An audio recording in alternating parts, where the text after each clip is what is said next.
ಸರ್ಕಾರದ ಮೊದಲನೇ ವಿಕೆಟ್ ಪತನ ಅಂತ ಅಷ್ಟಕ್ಕೆ ಸೀಮಿತ ಅಲ್ಲ. ಇದು ಕರ್ನಾಟಕ ರಾಜ್ಯದಲ್ಲಿ ಕಾಂಗ್ರೆಸ್ ಸರ್ಕಾರದಲ್ಲಿ ಕಾಂಗ್ರೆಸ್ ಪಕ್ಷದಲ್ಲಿ ಅತೃಪ್ತ ಆತ್ಮಗಳು ತುಂಬ ಇದ್ದಾವೆ.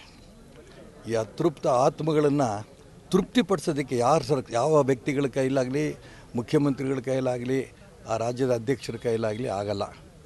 ಮತ್ತು ರಾಮಲಿಂಗಾರೆಡ್ಡಿ ರಾಜೀನಾಮೆ ಅವರೇ ವೈಯಕ್ತಿಕವಾಗಿ ತೀರ್ಮಾನ ತೊಗೊಂಡಿರೋಂಥ ರಾಜೀನಾಮೆ ಅಲ್ಲ. ಇದು ಇವ್ರ ಹಿಂದೆ ಯಾರ್ಯಾರಿದ್ದಾರೆ ಇದು ಬರುವಂಥ ದಿನಗಳು ಗೊತ್ತಾಗುತ್ತೆ. ಇದು ಈ ಸರ್ಕಾರದ ಮೊದಲನೇ ವಿಕೆಟ್ ಪತನ ಅನ್ನೋದಕ್ಕಿಂತನೂ ಸರ್ಕಾರ ಇದ್ರ ಮುಖಾಂತರ ಪತನ ಆಗುತ್ತೆ, ಪೂರ್ಣ 2 ವರ್ಷ ಈ ಸರ್ಕಾರ ಇರುತ್ತೆ ಅನ್ನೋಂಥ ನಂಬಿಕೆ ನನಗಂತೂ ಇಲ್ಲ.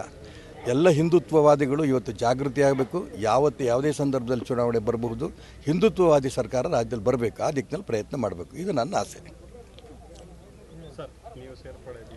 ನೋಡೋಣ, ಕಾಯ್ತಾ ಇರಿ ಇನ್ನೂ ಸ್ವಲ್ಪ ದಿನ. ಸರ್ಕಾರದ ಮೊದಲನೇ ವಿಕೆಟ್ ಪತನ ಅಂತ ಅಷ್ಟಕ್ಕೆ ಸೀಮಿತ ಅಲ್ಲ. ಇದು ಕರ್ನಾಟಕ ರಾಜ್ಯದಲ್ಲಿ ಕಾಂಗ್ರೆಸ್ ಸರ್ಕಾರದಲ್ಲಿ ಕಾಂಗ್ರೆಸ್ ಪಕ್ಷದಲ್ಲಿ ಅತೃಪ್ತ ಆತ್ಮಗಳು ತುಂಬ ಇದ್ದಾವೆ.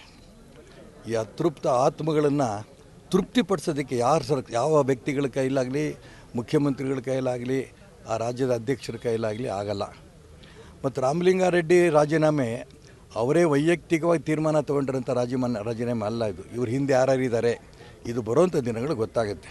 ಇದು ಈ ಸರ್ಕಾರದ ಮೊದಲನೇ ವಿಕೆಟ್ ಪತನ ಅನ್ನೋದಕ್ಕಿಂತನೂ ಸರ್ಕಾರ ಇದ್ರ ಮುಖಾಂತರ ಪತನ ಆಗುತ್ತೆ, ಪೂರ್ಣ 2 ವರ್ಷ ಈ ಸರ್ಕಾರ ಇರುತ್ತೆ ಅನ್ನೋಂಥ ನಂಬಿಕೆ ನನಗಂತೂ ಇಲ್ಲ. ಎಲ್ಲ ಹಿಂದುತ್ವವಾದಿಗಳು ಇವತ್ತು ಜಾಗೃತಿ ಆಗಬೇಕು. ಯಾವುದೇ ಸಂದರ್ಭದಲ್ಲಿ ಚುನಾವಣೆ ಬರಬಹುದು, ಹಿಂದುತ್ವವಾದಿ ಸರ್ಕಾರ ರಾಜ್ಯದಲ್ಲಿ ಬರಬೇಕು, ಆ ದಿಕ್ಕಿನಲ್ಲಿ ಪ್ರಯತ್ನ ಮಾಡಬೇಕು. ಇದು ನನ್ನ ಆಸೆ. ನೋಡೋಣ, ಕಾಯ್ತಾ ಇರಿ ಇನ್ನೂ ಸ್ವಲ್ಪ ದಿನ. ಸರ್ಕಾರದ ಮೊದಲನೇ ವಿಕೆಟ್ ಪತನ ಅಂತ ಅಷ್ಟಕ್ಕೆ ಸೀಮಿತ ಅಲ್ಲ. ಇದು ಕರ್ನಾಟಕ ರಾಜ್ಯದಲ್ಲಿ ಕಾಂಗ್ರೆಸ್ ಸರ್ಕಾರದಲ್ಲಿ ಕಾಂಗ್ರೆಸ್ ಪಕ್ಷದಲ್ಲಿ ಅತೃಪ್ತ ಆತ್ಮಗಳು ತುಂಬ ಇದ್ದಾವೆ. ಈ ಅತೃಪ್ತ ಆತ್ಮಗಳನ್ನು ತೃಪ್ತಿಪಡಿಸೋದಕ್ಕೆ ಯಾವ ವ್ಯಕ್ತಿಗಳ ಕೈಲಾಗಲಿ, ಮುಖ್ಯಮಂತ್ರಿಗಳ ಕೈಲಾಗಲಿ, ಆ ರಾಜ್ಯದ ಅಧ್ಯಕ್ಷರ ಕೈಲಾಗಲಿ ಆಗಲ್ಲ.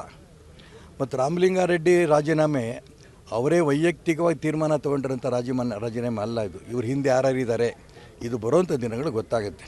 ಇದು ಈ ಸರ್ಕಾರದ ಮೊದಲನೇ ವಿಕೆಟ್ ಪತನ ಅನ್ನೋದಕ್ಕಿಂತನೂ ಸರ್ಕಾರ ಇದ್ರ ಮುಖಾಂತರ ಪತನ ಆಗುತ್ತೆ, ಪೂರ್ಣ 2 ವರ್ಷ ಈ ಸರ್ಕಾರ ಇರುತ್ತೆ ಅನ್ನೋಂಥ ನಂಬಿಕೆ ನನಗಂತೂ ಇಲ್ಲ. ಎಲ್ಲ ಹಿಂದುತ್ವವಾದಿಗಳು ಇವತ್ತು ಜಾಗೃತಿ ಆಗಬೇಕು. ಯಾವುದೇ ಸಂದರ್ಭದಲ್ಲಿ ಚುನಾವಣೆ ಬರಬಹುದು, ಹಿಂದುತ್ವವಾದಿ ಸರ್ಕಾರ ರಾಜ್ಯದಲ್ಲಿ ಬರಬೇಕು, ಆ ದಿಕ್ಕಿನಲ್ಲಿ ಪ್ರಯತ್ನ ಮಾಡಬೇಕು. ಇದು ನನ್ನ ಆಸೆ. ನೋಡೋಣ, ಕಾಯ್ತಾ ಇರಿ ಇನ್ನೂ ಸ್ವಲ್ಪ ದಿನ. ನಿರ್ಭೀತ, ನಿಷ್ಪಕ್ಷಪಾತ, ವಿಶ್ವಾಸಾರ್ಹ ಸುದ್ದಿಗಳಿಗೆ ಮತ್ತೊಂದು ಹೆಸರಾಗಿರುವಂತ ನ್ಯೂಸ್18 ಕನ್ನಡ ಈಗ ಆಪ್ನಲ್ಲೂ ಲಭ್ಯವಿದೆ. ದಯವಿಟ್ಟು ಇಲ್ಲಿರುವ QR ಕೋಡ್ ಅನ್ನ ಸ್ಕ್ಯಾನ್ ಮಾಡಿಕೊಂಡು ಆಪ್ ಅನ್ನ ಡೌನ್ಲೋಡ್ ಮಾಡೋದಕ್ಕೆ ಮರಿಬೇಡಿ. ನಿಮ್ಮ ಬೆಂಬಲ ಹೀಗೆ ಸದಾ ನಮ್ಮೊಂದಿಗಿರಲಿ. ಧನ್ಯವಾದ.